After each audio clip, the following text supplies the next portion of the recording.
for their work in achieving this thus far. Thank you very much. Kawczynski. Thank you very much, Mr. Hughes.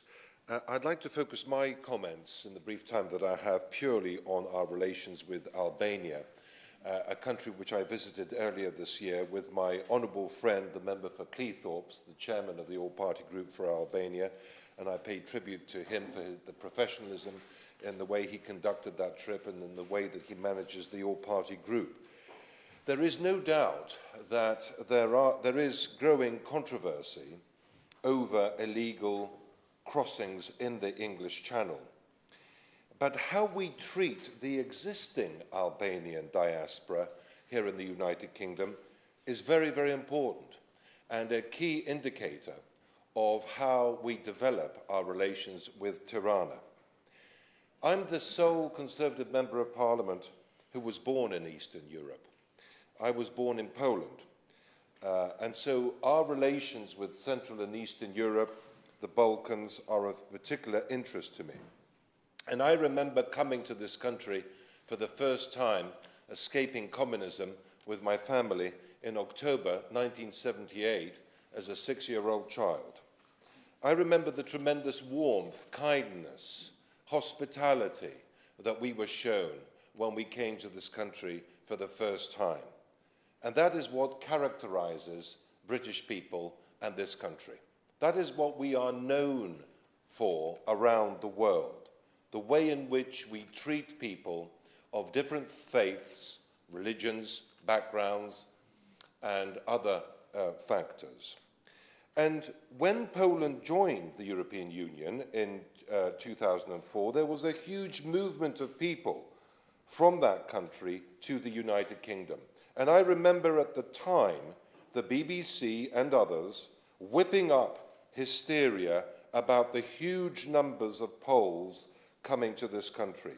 So much so that as I went around the United Kingdom meeting with Polish diaspora, I saw and heard evidence of racist attacks, abuse, and intimidation to those hard-working Poles who had come to this country to contribute because of that narrative that had been created by the media, by the BBC, by the newspapers. And I felt so passionately at that time that I went on Newsnight and Radio 4 and I challenged the media about their conduct and challenged them why they were focusing so much about one specific nation or the people from one specific nation. Of course we want to control migration. Of course we want to control our borders. Of course we want to ensure that migration works in the interests of the United Kingdom.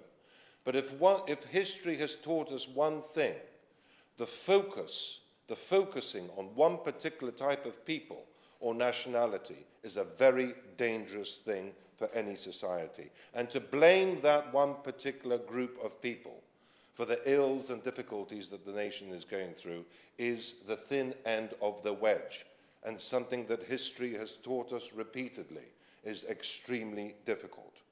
And now, Ms. Noakes, I believe that Albanians in the United Kingdom are facing the same pressure that the Poles went through in the early 2000s, actually perhaps even more so.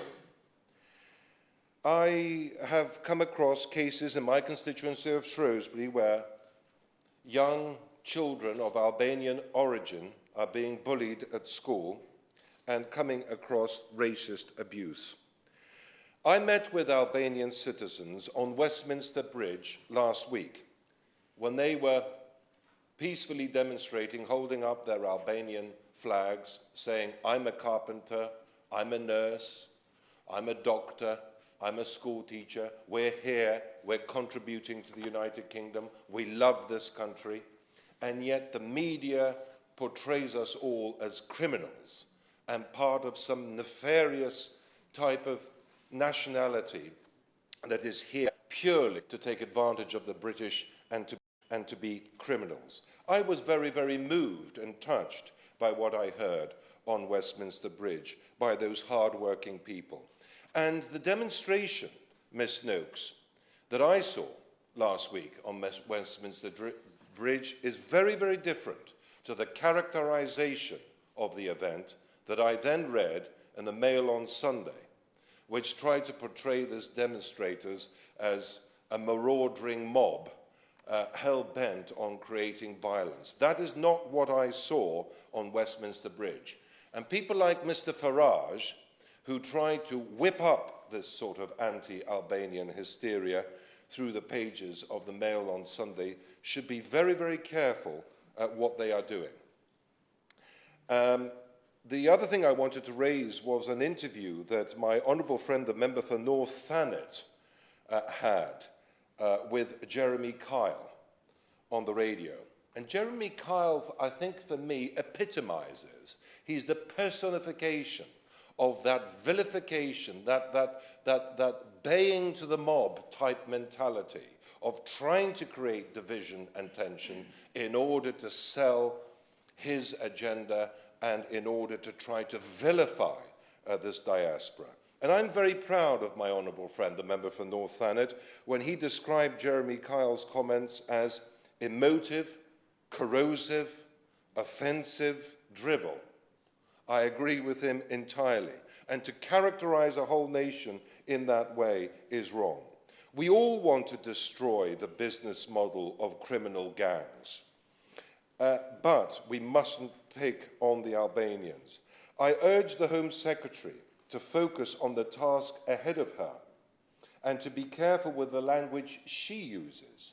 Certainly, some of the Albanian residents that I met on Westminster Bridge expressed concern to me about the characterization of them by certain politicians in this House. Recognise and celebrate the contribution of Albanians in Albania. And finally, Ms. Noakes, my constituent, Arlinda Belchai, who has joined Shrewsbury Conservatives and does a tremendous amount of work to help me with my local party in Shrewsbury. The first Albanian, the first citizen of Albanian origin to stand for Shrewsbury Conservatives to be a council candidate in Shrewsbury. And I'm very, very proud of her. Unfortunately, she lost the seat, but the vilification that she came under, the racist abuse that she received, and the conduct of some of the other candidates towards her is something which, when I sat down with her, I think we both cried, and it was a very emotional experience. I don't want any candidate to go through that sort of abuse, and I very much hope that all of us in this House, bearing in mind this key message I've come here to say today, Ms. Noakes, yes, let's tackle the criminal gangs, but let's be very, very careful how we treat the Albanian diaspora who are here and in the main, hard-working, decent people who make a tremendous contribution to the United Kingdom. Martin Vickers, can I ask that the final two speeches are kept to 5 minutes, please?